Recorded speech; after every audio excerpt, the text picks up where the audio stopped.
For decades, the Middle East relied on one unspoken rule: Iran can never build a nuclear weapon. Today, that rule is collapsing in real time. This chart shows the terrifying math of uranium enrichment. Iran has surged past standard civilian needs, amassing stockpiles purified to 60. Key monitoring equipment has been removed, and inspectors have been locked out of the exact sites where this weaponization research is likely happening. Refining the fuel and designing the device only matters if you can reach a target. Over the last decade, Iran engineered and tested a vast arsenal of ballistic missiles, capable of striking deep into the territory of its regional rivals: fuel, weaponization, and delivery.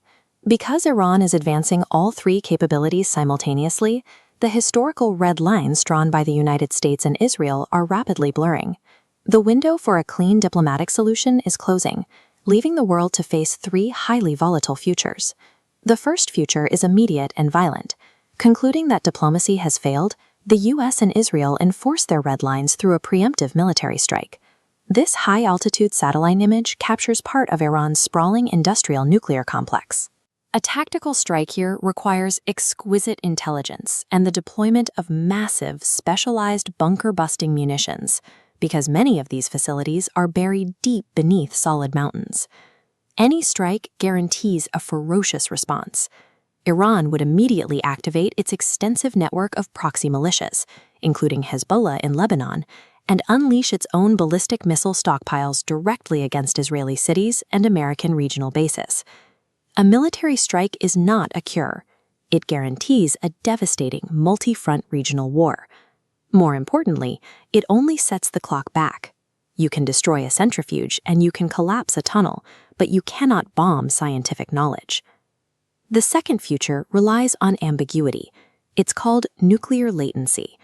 In this scenario, Iran stays exactly where it is today, accumulating the fuel and the know-how to build a weapon within days, but deliberately choosing to never officially assemble or test it. For Iran, this provides a powerful deterrent without the diplomatic fallout of a weapons test. For its rivals, particularly policymakers in Riyadh, living next door to a state permanently hovering days away from a nuclear weapon is an intolerable nightmare. In recent years, Saudi Arabia has witnessed a muted American response to regional attacks on its oil infrastructure. With their trust in U.S. security guarantees eroding, Saudi leaders are being forced to aggressively hedge their bets. This hedging takes the form of independent capability.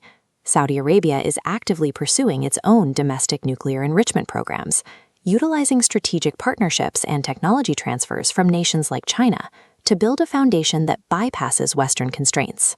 A threshold state offers an illusion of peace, but in reality, it quietly triggers a cascading regional arms race, destabilizing the entire Middle East without a single nuclear weapon ever being formally declared. Then there is the third future. Diplomatic warnings fail, covert sabotage falls short, and Iran conducts a successful test, officially joining the nuclear club. It sounds apocalyptic, but some political scientists argue an Iranian bomb could actually create peace. Their core argument: Israel has held a decades-long nuclear monopoly, and power imbalances cause friction. If both possess nuclear weapons, the terror of total annihilation forces a cautious, hyper-rational stalemate. Military strategists see a fatal flaw in applying Cold War logic here. Traditional deterrence requires both sides to prioritize their own survival above all else. Relying on a rational deterrence model with a regime holding a deep theological commitment to the destruction of the Israeli state is a massive risk. And there is an even less controllable variable.